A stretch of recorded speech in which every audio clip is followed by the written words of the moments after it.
ሰላም ውድ ቤተሰቦች እንዴት ናችሁ? እኔ እግዚአብሔር ይመስገን በጣም ደህና ነኝ። እናንተም ደግ እንደምትሆኑ ሙሉ ተስፋ አለኝ። ዛሬም ምናልባት እናንተም ያስተምራል ቁም ነገር ታገኙበታላችሁ ብዬ ያሰብኳቸው አንዳንድ ቪዲዮዎች ይዤላችሁ መጥቻለሁ። እንግዲህ ወቅታዊ ጉዳዮች ማለትም በአሁኑ በብዙ እየታዩ ያሉ ቪዲዮዎች ናቸውና አብረን እንቆይ። መጀመሪያ ሰብስክራይብ፣ ላይክ፣ ሼር ማድረግ እንዳይረሳ። አንዳንድ ሀሳብ አስተያየት ደግሞ ካላችሁ ኮሜንት ሴክሽኑ ጻፍ አድርጉልኝ። የመጀመሪያ ቪዲዮአችን የሚሆነው ስለ እግር ኳስ ቡድን ነው የሚሆነው። ትንሽ ውዝግብግብ ያለ ደሞም ደንገጥ የሚያደርግ ቪዲዮ ተሰምቷል። የሆነ የተባለ ነገርም አለ። እስኪ መጀመሪያ ቪዲዮውን እንይና ከዛ የራሳችን የሆነ ሀሳብ እንሰጥበታለን። የተመሳሳይ ጾታ ግንኙነት በሴቶች እግር ኳስ ላይ በከፍተኛ ሁኔታ ላይ ተንሰራፋው። በከፍተኛ መደባበቅ አያስፈልግም።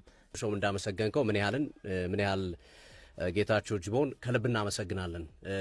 ብዙ መረጃዎችን በመስጠት ብዙ መረጃዎችን በማቀበልና የተለያዩ የስለላ የሚመስሉ ተግባሮችን በመስራት ጭምር በጣም ጠንካራ ስራ መስራት የቻለ ነው። ይሄ ፕሮግራም ወደ አየር ላይ እንዲወጣ አንዱ ምክንያት ነውና በጣም ከልብ እናመሰግናለን ይህንን በማድረጉ። ይህንን ነገር እንግዲህ ብዙዎች ይደባብቁታል፣ ብዙዎች አይቶ እንዳላዩ ያልፉታል። ግን በተደበቀ ቁጥር እየበዛ ነው፣ እንዳሸዋ እየጨመረ ነው ያለው። ስለዚህ በአስቸኳይ መቆሚያ መኖር አለበት የሚል አቋም በመያዝ ሲዲ ስፖርት ነገሩን ከስር መሰረቱ በማጥራት በኢንቨስቲጌሽን መንገድም ስራዎችን በመስራት ይህን ፕሮግራም ይዞ ለመቅረብ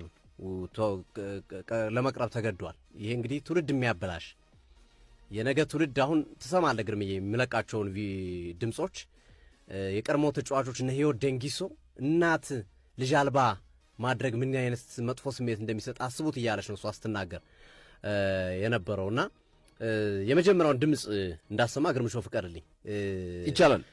በነገራችን ላይ ስማቸውን አሁንም እንዲታረሙ ስማቸውን ሆን ብለን ጢን የሚለው ስማቸው እንዳይጠራ ነው ያደረግነው። ሆን ብለን ነው ስማቸው እንዲጠራ ያደረግነው። ግን ያው እንደው ይበልጥ ህይወታቸው እንዳይበላሽ ይበልጥ ደግሞ ሌላ ጣጣ ውስጥ እንዳይገቡ በማሰብ ስማቸውን ጢን በሚለው የደበቅነው ስም ሲጠራ ነው። ልጅቷ ስም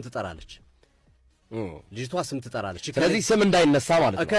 ከከሌ ጋር ግንኙነት ነበር። በጣም ታዋቂ የኢትዮጵያ ብሔራዊ ቡድን ተጫዋቾች ስማቸው ቢጠራ የሚያስደነግጣችሁ ሰዎች ናቸው ያሉት እና የኢትዮጵያ ብሔራዊ ቡድን ተጫዋቾች በብዛት የኢትዮጵያ ብሔራዊ ቡድን ተጫዋቾች ናቸው። በጣም ብዙ ምናከብራቸው ሴቶች አሉበት እዚህ ውስጥ እና ይሄ በትልቁ ጥያቄ የሚያስነሳ ነው።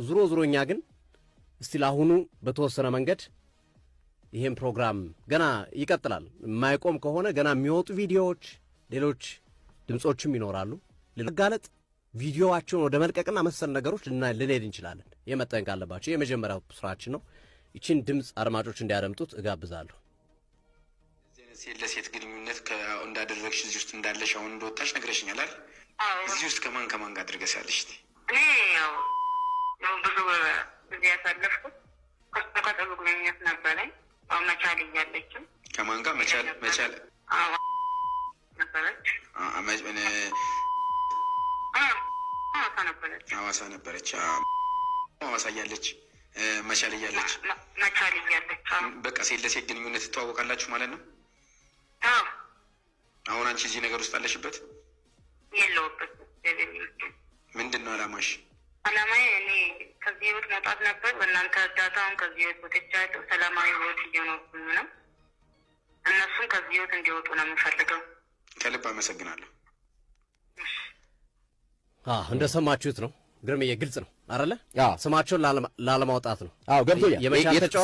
የተደበቀው ፓርት ስማቸው ነው። ስማቸውን ጢን የሚለው ስማቸው ነው። አውቀን ነው የብሔራዊ ቡድን ተጫዋቾች ናቸው ስማቸው የተጠሩት እና ለዛ ነው ይህንን ነገር ማድረግ የመረጥ ነውና ወደፊት ግን እናወጣዋለን። በዚህ የማይቆም ከሆነ ወደፊት በደንብ የምናወጣው ነው የሚሆነው እና እጅግ የሚያሳፍርና የሚያሳስብ ነው ይሄ ጉዳይ። ምክንያቱም ቅድም ግርምሾ አንስተዋል። አንደኛ ከባህላችን አንጻር፣ ከሃይማኖት አንጻር፣ ከብዙ ነገሮች አንጻር ይሄ የተወገዘ ተግባር ነው። በኢትዮጵያ ማንም ሊቀበለው የማይችል ነው። ሁለተኛ የሴቶች እግር ኳስ ኢብን እንዲጠላ እያደረጉት ነው። ልጆቻቸው የሴቶች እግር ኳስ መጫወት ቢፈልጉ እንኳን በዚህ ምክንያት እንዳይሄዱ የሚከለክሉ ወላጆች እየበዙ ነው። እንደ አይነት ነገሮች እየተመለከቱ በመሆኑ ምክንያት ማለት ነው። እና ይሄ ነገር አሁን በቃ ሊባል ይገባል። በነገራችን ላይ የሴቶችና ማህበራዊ ጉዳይ ሚኒስቴርም ጉዳይን ይዞታል። ከነ ድምጽ ከነ ቪዲዮአቸው ተይዘዋል። በግ ክትትልና በምክር የሚታለፈው በምክር በግ የሚጠየቁት በግ እንዲጠየቁ ለማድረግ ከፍተኛ እንቅስቃሴ እየተደረገ ነው ያለው እና ይሄ እጅግ አሳሳቢ ተግባር ቀጥሏል። በነገራችን ላይ ግርምዬ ምናልባት ለቲክቶክ እና ዩቲዩብ ላይ ላሉ አድማጮቻችን ይሄ ሰሞኑን የወጣ አዲስ ቪዲዮ ነው፣ ግን ፎቶውን ብቻ እናሳያቸዋለን። ለአድማጮቻችን ፎቶውን ብቻ እናሳያቸዋለን። ይሄ የምትመለከቱት ቲክቶክ ላይ ላላችሁ ቀለበት ይታያችኋል አይደል? ሴት ተጫዋች ቀለበት ያሰረችላት ነው። ምናልባት ዩቲዩብ ላይ በኋላ ላይ እንለቀዋለን ወይ ለቴክኒሻኖቻችን የሚያሳዩአችሁ ይሆናል። ቲክቶክ ላይ ያሳዩአችሁ ነበር። ሴት እግር ኳስ ተጫዋች ለሴት ቀለበት ያሰረችበት ነው። እንስማት። ህይወት ደንጊሶ ናት ይቺ። በኢትዮጵያ ሴቶች እግር ኳስ እጅግ አስደናቂ ብቃት ካሳዩ ተጫዋቾች መካከል የምትጠቀስ ናት ህይወት ደንጊሶ። የጉዳዩ ከጊዜ ወደ ጊዜ መባባስ ምን ያህል ከባድ ተጽዕኖ እንደፈጠረ በሚመለከት አሁን ውጭ ሀገር ነው ያለችው። እሱም በሚመለከት ትናንት ከምን ያህል ጌታቸው ጋር በነበራት የቲክቶክ ቆይታ ያስቀመጠችው ነው። ተጫዋቾችም አሉ። እኔ በግልጽ አጋልጣለሁ። የተናገርኳት ልጅ ደግሞ አለች። ስለዚህ በግልጽ አጋልጣለሁ። እምቢ ካላችሁ አሁን አይደለም እዚህ ስለወጣው ሳይሆን ሀገር ቤትም ሆኜ ስንቶቻችሁን የተናገርኩኝ ልጆች አላችሁ። ደግሞ እኮ የማያፍሩ ሴቶች ናቸው። የማያፍሩ ለመውራት እንኳን የማያፍሩ ሴቶች በግልጽ እኔ ሴት ነው እንደዚህ መሆን የምፈልገው ሴት ናት የምትመቸኝ የምትል ተጫዋች አለች። እባካችሁ እናንተ ልጆች ስማችሁን ከማጋለጤ በፊት እባካችሁ ትውልድን አድኑ። ምን እባካችሁ በቃ እነዚህ ልጆች በጣም የሚዘገንን በጣም የሚያሳፍር ሴትነትን የሚያስጠላ ከባህላችን ከሃይማኖታችን ያወጣ የኛ ያልሆነ አጸያፊ ተግባር። ይሄ አሁን ምን ይባላል? ቆይ ወንድ ጠፍቶ ነው ወይስ ምንድነው? ምን ማድረግ እየሞከሩ ነው? እየሞከሩ አይደለም እያደረጉ ነው። ምንድነው እያደረጉ ያሉት? የሚዘገንን በጣም የሚያስጠላ ነገር ነው። እንደሰማችሁት የኢትዮጵያ የሴቶች ጉዳዩ እንደያዘውና እየተጣራ እንዳለ መቀጣት ያለባቸው እንዲቀጡ። ምክንያቱም ይሄ ነገር ትውልድ ያፈርሳል፣ ትውልድ ያበላሻል። ይሄ ባህላችን አይደለም፣ ሃይማኖታችንም አይፈቅድም ለዚህ ነገርና እውነት በጣም የሚያስጠላ ነገር ነው። በቃ ከነሱ የማይጠበቅ ነገር። ሌላ ቪዲዮም እያየሁ ነበር። ካምፕ አላቸው፣ የራሳቸው የሆነ የሚኖሩበት ሁሉም ነገር የተሟላለት ካምፕ አላቸው። ግን እነሱ ይሄን ነገር ለማድረግ ሲሉ እንዲመቻቸው ሲሉ ከካምፑ ሁላ ወጥተው ቤት ተከራይተው ነው የሚኖሩት። መጨረሻ ላይ የነበረው የስልክ ቆይታ ደግሞ ትንሽ ረዘም ያለ ነው እና እንደሰማሁት ከሆነ የእግር ኳስ ተጫዋቾች ብቻ ሳይሆን የባንክ ሰራተኞችም እዚህ ጉዳይ ውስጥ እንዳሉበትና ይሄ ነገር እየተስፋፋ እንደሆነ ተናግራ ነበር። ኢቨን የምታውቃቸው ሰዎች እንዳለ ተው ይሄ ነገር የኛ አይደለም ባህላችን አይደለም ብላ እንደነበረም ተናግራለች። ሁሉንም ነገር አጣርተው መቀጣት ያለበትን ተቀጥቶ መባረር ያለበትም ተባሮ መፍረስም ካለበት ፈርሶ ይሄን ነገር መቆም አለበት። የኛ አይደለም። በጣም ብቃት ያላቸው ሴቶች መውጣት የሚችሉ ሴቶች እኮ ይኖራሉ። ይሄን ነገር እየተባለ እንዴት ነው መውጣት የሚችሉት? ቆይ ትናንሽ ልጆች ሊኖሩ ይችላሉ፣ በየቡድኑ በየሰፈሩ በጣም አክቲቭ የሆኑ ልጆች ሊኖሩ ይችላሉ። ይሄን ነገር እንደዚህ እኮ እየተባለ ነው እንደዚህ እኮ ናቸው ምናምን ከተሰማ እንዴት ነው ወላጆች አምነው ልጆቻቸውን ሂጂ ብለው የሚሸኙት? እንዴት አይሆንማ። ይሄ ቡድን እንደዚህ አይነት ነገር ካደረገ መፍረስ ካለበት እንኳን ይፍረስ። ምክንያቱም ከዚህ አይበልጥማ፣ ከባህላችን ከሃይማኖታችን ከትውልድ አይበልጥማ። የነገ ትውልድ ምን ይሆን? እሺ አሁን ይሄን እያየ ያደገ ልጅ ይሄን እየሰማ ያደገ ልጅ ነገ ምንድነው የሚሆነው? ብቻ እግዚአብሔር ከእንደዚህ አይነት ነገር ይጠብቀን። እንደው በሰማነው ይቅር። ወላጆች ደግሞ ሞር ልጆቻችሁን ፎከስድ ሆናችሁ እንድትጠብቁና እንድትከታተሉ ነው እኔ ማሳሰብ መፈልገው።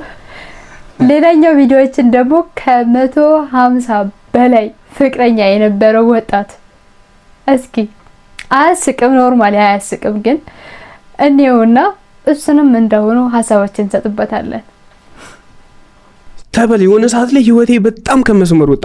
ከ150 ምናምን በላይ የሆነ ሰዓት ሴተኛ ዳሪውን ላንተን ል ነበር። እነሱም በቆጥረለ ወደ 2000 ምናምን ይሄዳሉ። ሴተኛ ዳሪ ማም ከገባ ይሄንን የምናገረው የሆነ ሰው ከህይወቴ እንዲማርበት ነው ባይዘው እንጂ ለማንም ሰው በህይወቴ ማንም ሰው የሚያቀኝ ማለት ነው ሴት ቀና ብሎ ማያይ ምስኪን ምናምን ሰው ነው የሚያቀኝ። ብዙ ጓደኞች አሁን ይሄንን ኢንተርቪው ሲያዩ ማለት ነው እንዴት ነው ተሳቸው ግን how do like እንዴት ነው አትፈራም? ደፋር በቃ ምንም ኬር በቃ የሆነ ሪስፔክት ስትነሳ የሆነ በቃ ቀልደኛ ስትሆን ዝም ብለህ በቃ ኢቭን ጥያቄ ራሱ ያስፈልገውም ዝም ብለህ በቃ ተጫዋቹን እስኪ ምናምን ነገር እንትን በል ቀለል በል ዝም ብለህ ወደ ቤት ወክ ያረክማም እስኪ ቤት እንሂድ። እኔ የሚገርመኝ ማለት ነው ይቅርታ አድርግልኝ በህይወቴ ትልቅ ጠባሳ የሆኑብኝ ነገሮች እዚህ ያለና ሀገር ብዙ ባለትዳሮች 10 ባለትዳር ቢኖሩ ማለት ነው ቤተሰቦች ቢኖር ከ10 ውስጥ 8ቱ ሴቶች ከሌላ ወንድ ጋር ግንኙነት አላቸው። እኔ ከህይወቴ ከራሴ እንትን ያልኩት ነው። አሁን ብዙ ቢያንስ 3ቱን እነግርሃለሁኝ ከሚዘገንኑኝ ከራሴ ከምሰራቸው ሰቶች ውስጥ ከሚዘገንኑኝ ማለት ነው አላቸው ፍቅረኛ 1 2 3 ፍቅረኛ ይኖራቸዋል ከባህላቸው ውጪ።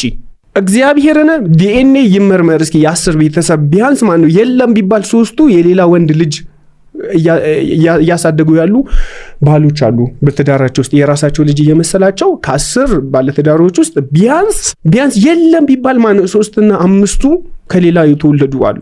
እኔ አሁን ከህይወቴ አንድ የገጠመኝ ነገር ልንገርህ። የሆነች ልጅ ናትና ሳታገባ በፊት ምናምን ነው ማቃት ማግባቷንም አልነገረችኝም። ፌስቡክ ላይ ያየችኝና እንዴ አዲስ ምናምን ነገር አንተ የት ነህ ምናምን ነገር እንደ መጀማመር ብለን የተሆነው ከዛ ላይ አራ አዲስ አበባ ነኝ ምናምን እንደዚህ በእናት በቃ ናፍቀኛል ልምጣ ምናምን ነገር አለችኝ ማለት ነው። እሺ ነይ ምንጣጣለው አልኳት። ከዛ ግን የሆነች ቀመርን ቀምር ምናምን ለአባቴና ሳምነው ህክምና እንዲ ልበል የሆነ ነገር ዶክተር ነኝ ብላ አዋራው ምናምን የሆነ ገበሬ ነው አባቷ ማለት ነው። እና ብዙም እንትን አይሉም ዶክተር ሆኛ አናገርኩላት። ከዛ በኋላ ከጂንካ ነው የመጣችው። ማታ 5 ሰዓት ነው እዚህ የገቡት ሌሊት የተነሳች ማለት ነው የገባችው። ከዛ በኋላ ያኔ ክለብ ጋርድ ነበር ምሰራው ቦዲ ጋርድም ሰራ ነበር እና ከክለብ ምናምን እንትን ብዬ ምናምን ነገር ወጥቶኝ አስፈቅጄ ምናምን ተቀበልኳት ገባን። ከዛ በኋላ ሻወር ገባች ምናምን ነገር አልጋ ይዘን ጀመርን ማለት ነው። ከዛ በኋላ ስልክ ተደወለ። ከዛ ወይኔ አንዲ በትንቢልህ እንኳን እንዳታስል በእናትህ ዝም በላለችኝ ማለት ነው። እሺ አልኩኝ። ከዛ በኋላ አነሳች። እኔ ላይዋሊ ነኝ ይሄ ነገር ሲሆን ጂሰስ። ከዛ በኋላ አነሳችና ከዛ በኋላ ወይዬ አባ ምናምን ነገር ሳች ማለት ነው ወይዬ ማምን ነው ገቡ ብለሽ አትደውይልኝም? የኔ ፍቅር አስጨነቅሽኝ እኮ እስካሁን እኮ አልተኛውም ምናምን መግባትሽን ሳላቅ ይላል ማለት ነው። ከዋልኩኝ ማለት ነው። ከዛ በኋላ አዎ እኮ ገቡኛ አክስቴ ጋር ነው ያረፍኩት እና አሁን በዚህ ሰዓት ተኝተዋል እና ልደውልልህም እያልኩኝ እኮ እንትን ብዬ ነው ገብቻለሁ በሰላም በቃ ጠዋት ደውልልሃለሁ። ከዛ የሚል የጻል ልጅ ድምጽ ተሰማ ማለት ነው። ምን ነው ባባ አልተኛም እንዴ ምናምን ነገር አልሽ ማለት ነው። አልተኛም እኮ ያው ጦር እየሰጠሁት እያለቀሰ በመከራ ነው ያስተኛሁት ምናምን ነገር ያለ። በቃ እሺ ከ3 ቀን በኋላ እመለሳለሁ እሺ እኔ ንጉስ አፈቅርሃለሁ አፈቅርሻለሁ ሞ ተባብሎ ዘጉ። ምንድነው አንቺ ማምላት አለኝ ፓኬጅ ጀዝባባሊ ነው። ከዛ እንዴ አንቺ አግብተሻል እንዴ አልኳት። አው ወልደሻለም? አው የ6 ወር ልጅ አለን ምናምን ነገር አለች። የ6 ወር ልጅና ባሏን ቁጭ አርጋ ነው የመጣችው ማለት ነው። በቃ የሆነ ነገር ውርድ አለ ማለት ነው። በቃ የሆነ ለአብዛኞቹ ለሴቶች ያለኝ ነገር እሺ ቆይ መጥቶኛ እንዴ ምናምን ነገር አልኩኝ ምናምን ሽንት ቤት ደርሼ መጣ ወጥቶኝ በዛው ላይ ሄድኩኝና ጓደኛዬ ጋር ምናምን ገብቼ አደርኩኝ ማለት ነው። ከዛ ይሄ ነገር በህይወቴ ደግሞ ድጋሚ ተረገመ። የሆነች ልጅ አለችና እንዲሁ ጀማመርን ከሷ ጋር። ከዛ እንትን ካለም በኋላ ምን ሆነ መሰለም እንድንጋባ ፈልጋለሁ አለች ድንገቱ። ከዛ አረ እኔ ገና የህይወቴን ፕላን ምንም እንትን አላልኩኝምና ማግባት አልችልም ሶሪ አዲስ ነው አንተን ወድሃለሁኝ አንተን ነው ማግባት የምፈልገው እንጂ ወንዶች አሉ የሚጠይቁኝ መርጬ ምናምን ነገር ዝም ብዬ ምናምን ጣጥዬ ሁላ ማግባት ይችላል ያለች። ምርጫው ያንቺ ነው ያመንሽበትን ህይወት ግን አግቢ መቼም ቢሆን አልኳት። እኔ ላግባ ምችለው ከ2 ዓመት በኋላ ነው አልኳት። አረ አው እሺ በቃ ይመችህ ቻው ተባባለን። ይሄን በተባባለን ከስንት ወር ምናምን በኋላ ነው ደወለችልኝ። ይሄ የ2 ወር ጾም የፋሲካ ነው ምንድነው ገና ጾም የፋሲካ ነው 2 ወር ጾም 2 ወር የጾም መያዣ ቀን ደወለችልኝ። በጣም ደብሮኛል ላገኝ እፈልጋለሁ አለችኝ። እሺ ደስ ይለኛል በቃ ገርጂ ነው የፈጠናለችኝ። እሺ አልኩኝ ገርጂ ሄድኩኝ።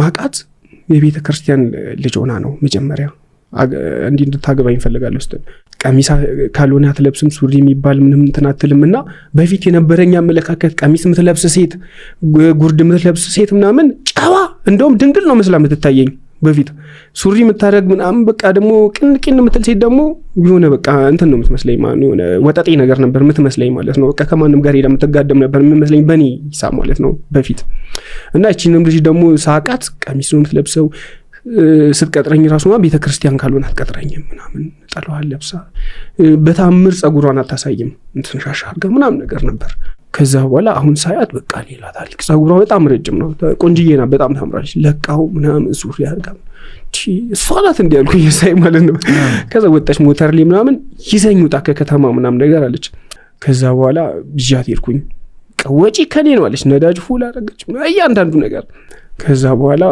ጾም እንትናለን ገባን አልጋ ምሷናት ከፈር ያደረገችው ምናምን ነገርና ገባን ከዛ በኋላ ያው ራሱ ታሪክ ተደገመ የዛያችሁ ሞመንት ላይ ማለት ከዛ ልክ እንደዛ እንትን ካለም በኋላ ምናምን ተደወለ ያው ራሱ ነው ያለችው እቺ ነው በቃ ሰንባል ምናምን ምንድነው በቃ ከዛ ወይ ፍቅር ምናምን ነገር ከዛ በቃ አስደበርሽኝ አይደለ ዛሬ ይሄው ባለን ምን ችግር ካሁን በኋላ ያለውን ሁሉንም በዓል አብረን አይደል እንደምናከብረው ከአክስቴ ቤት ወጥቼ ባልን አክብሬ አላቀም እና ያደገችው እሷ ማክስቷ ጋር ነው የኖረችው ነው አዎ እና እሷ ጋር ነው እና ያለ ወትሮዬ ባልን እንትን ስል ይደብራታል ለዛ ነው እሺ እኔ ንጉስ በቃ ይክፋከሽ ይመጣልላለው ነገር ምናምን እሺ በቃ እና በቃ እንድክም ብሎኛል ለተኛ እሺ በቃ ተኝልኝ ወድሻለሁ እሺ ከበጣው አደውልልሻለሁ ምግብሽን ከበልተሻል አዎ ምናምን ከዛ ለምንድነው ወላታለኝ ያው እንትን ነው ሽማግሌ ተልኳል አልቋል ምናምን አሁን እንጋባለን ምናምን ነገር ምናምን ባሌ ነው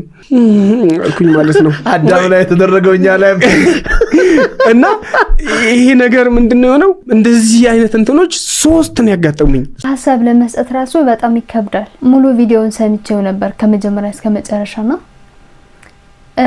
ልጅየው መጀመሪያ አያቶቹ ጋር ነበር እስከ 14 አመቱ እንትን ያለው ከዛ በኋላ የሚያፈቅራት ልጅ ነበረች አደገች ምናምን እሱ ደግሞ ጎዳና ወጣ አልተመቸውም እናቱ ጋር ሄደ እናቱ ደግሞ አባረረችው ከቤት ከዛ በኋላ የጎዳና ኑሮ ጀመረ ከዛ ያለ ያቺ የሚያፈቅራት ልጅ ጎረቤቱ የነበረችው በአንዳንድ ነገር ተጣሉ ውጪ ሀገር ከሄደች በኋላ በሌላ ስም አስመስለው ምናምን በሶስት አካውንት ጀነጅናት ነበር አለ አልተሳካም ሱን ፌል አደረገ ከዛ በኋላ ነው ወደዚህ ህይወት የገባው ይላል ፍቅረኛ 150 ሹገርማሚ አለ ሴተኛ ዳሪዎች አይከብድም ትዳርኮ ትርጉም አለው ትዳርኮ ክብር ነው ትዳርኮ ከምንም በላይ ነው ትዳርኮ ገመና ነው በአጠቃላይ ትዳር ገመና ነው እንዴት እኔ እንጃ እኔ ራሱ ገርሞኛል እንደዚህ ብዬ ለመናገር ራሱ ከበደኝ በጣም ከአይምሮ በላይ ሆነብኝ እና አንድ ነገር ብቻ ልበል እግዚአብሔር በቤቱ ያጽናን በቻልነው አቅም ባለ ትዳሮች ከሆነን ትዳራችንን ላይ ፎከስ እናድርግ እና ውድ ቤተሰቦቼ አሁንም ሰብስክራይብ እንዳደረጋችሁ አምናለሁ ካላደረጋችሁ አሁንም ሰብስክራይብ አድርጉ ላይክ ሼር አድርጉልኝ ምናልባት አንዳንድ ያጎደልኩት ነገር ወይም ደግሞ መጨመር ያለብኝ ነገር ማስተካከል ያለብኝ ነገር ካለ ደግሞ ኮሜንት ሴክሽን ውስጥ ጻፉ አድርጉልኝ እወዳችኋለሁ ቸር ቆዩልኝ ቻው